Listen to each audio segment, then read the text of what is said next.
Hello everyone and welcome. Yes, my name is Arafire.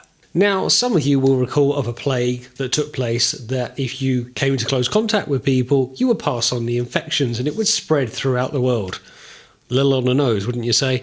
But no, what I'm talking about is the hate plague from the 1980s, and this was in the Return of Optimus Prime two-part episodes of the Generation 1 cartoon. Now, as we know, the hate plague spread throughout Transformers and soon to the human population as well. And Optimus comes back, opens the Matrix, saves the day. Very nice stuff.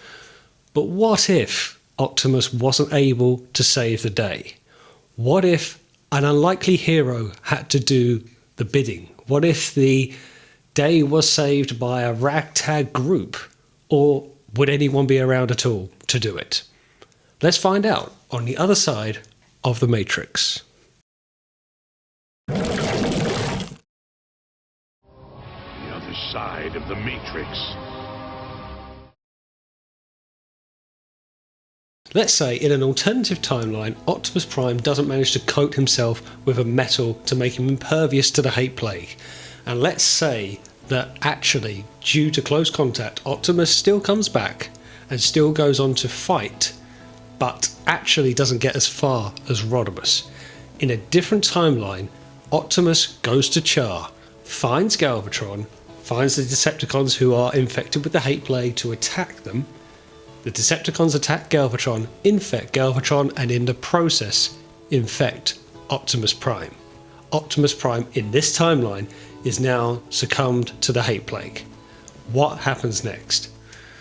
So if we pick it up from this point, you really have that famous line of "We're getting out of here!" And that's where Skylynx will start to run away as best he can. He might be able to take some of that precious metal with him. He is a spaceship. He will have the cargo hold to do so. So let's say for the sake of this timeline, he takes some with him, but maybe not as much as he would like. And certainly no Optimus to go along with him anymore.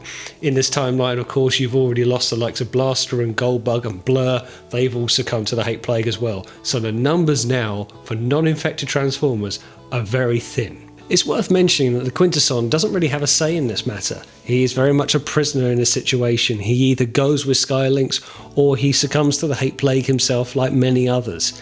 And also, Commander Modesty really takes over as leader of this rebel group. He's got to now try and get whoever he can, whoever's not infected, together to try and form this rebel group to now take on Optimus, Rodimus, and others Transformers who are infected with the hate plague. At this point, Optimus is now going to be infected with the hate plague, and much like with Rodimus, as we've seen earlier in the show, there isn't any loyalty, there isn't any Autobots and Decepticons, not really. It's a free-for-all, and you're going to have anyone trying to target Optimus, much like they did against Rodimus.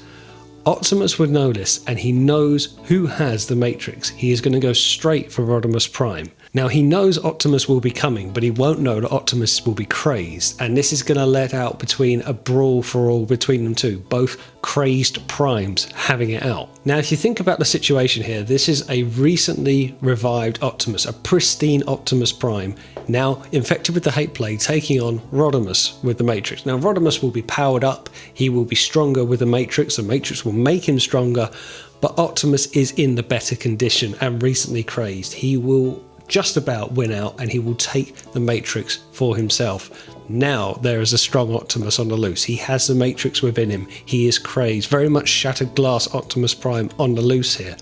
This is now down to Skylynx to find Autobot or Decepticon, whoever is left, to make this resistance group to try and solely take on Optimus Prime. Despite this being a two-part episode, there's actually a lot of Transformers we do not see, and this is where Skylynx is going to start.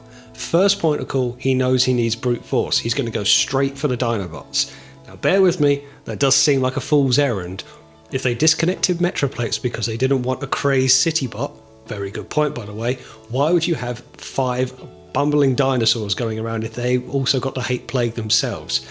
In this situation though, beggars can't be choosers, and Skylynx knows he needs that raw, brutish might alongside him. So he will go hunting for the Dinobots to help him in his one-bot crusade as things stand. It's very Monty Python at this point. Going on from that, we also don't see much of Perceptor. So Perceptor will be a useful ally, as would Springer. Interesting how we see Blaster and Blur, but not Springer. And we'll take RC as well for good measure. So we've got most of the movie bots on the go here. We've lost Ultra Magnus and we've lost Retgar, but Springer would be very useful, kind of a sergeant at arms. Cup at this point is also already gone. But not keeping it to just the Autobots. Again, Skylynx knows he's going to be effectively heading up this Commander Modesty himself. He's going to need some Decepticons as well, who we haven't seen. Now, again, there's some fairly big names here. We have not seen a Blitzwing, we have not seen an Astrotrain, and two noticeable combiners of the Stunticons, possibly even the Constructicons, and the Terracons who we see at the very start of the episode forming Abominus and fighting the Technobots. So there's a few combiners that he can choose from there. And again, he needs the numbers. Beggars cannot be choosers. Now Skylynx, Preceptor, all the others will know they cannot take on Optimus one-on-one in a fight, but they will stand a chance if they all pull together and attack from distance, and there will be this attack fan formulated to attack from the sky with the likes of Skylynx taking shot after shot at Optimus. But Optimus did not become Prime yesterday. He knows where the weaknesses will be. He will know the combiners are slow, and at this point you will have Menasor, you will have Abominus, Devastator just clumping around. He will run up to them, touch them and infect them to give the Autobots and Decepticons who are not infected something else to worry about, like we saw with Bruticus earlier on in the show. This is a big problem in very much every sense of the word. You've now got rage combiners fighting each other and non-infected Transformers also trying to deal with that, as well as trying to attack Optimus. This proved a problem earlier on in the show with Superion and Defensor becoming infected early on, causing wide-scale problems. But eventually this only slows the non-infected Transformers down, and the numbers game will catch up to Optimus. He will succumb to consistent fire from distance, he will fall, and Skylynx and the rest of the team will be able to take the Matrix somehow, carefully, through a pulley system from his body. Optimus now goes to a bit more of an unconscious and weakened state. Right, here's where things get a little bit difficult. Optimus is now laid out for the count, and they manage to get the Matrix out of Optimus, probably for some kind of pulley rod system so they don't have to touch it, but the Matrix is away from him nevertheless. It's now in the hands of the non-infected Transformers. So we know in the Prime timeline, if you want to call it that the Matrix opens up and resolves their darkest hour, lights their darkest hour, cures the hate plague. So if you think back to the 1986 movie, Rodimus opens the Matrix inside Unicron, lights their darkest hour. But famously beforehand, Ultra Magnus tries to do so when Galvatron backs them into a corner and the Matrix famously doesn't open. Now, is that to say that Ultra Magnus wasn't worthy and Rodimus was? Or that wasn't their darkest hour and inside Unicron was? So in this instance, we know the Matrix will open, will cure it, will light their darkest hour. Does it particularly matter who opens it? Does it matter if it is Cup? Does it matter if it's Blitzwing? Does it matter if it's Skylynx or a Grimlock? It's up for debate, I'm not going to lie, but I will say, as we know the Matrix does light the darkest hour, and this is the darkest hour, I would say it doesn't particularly matter who opens it.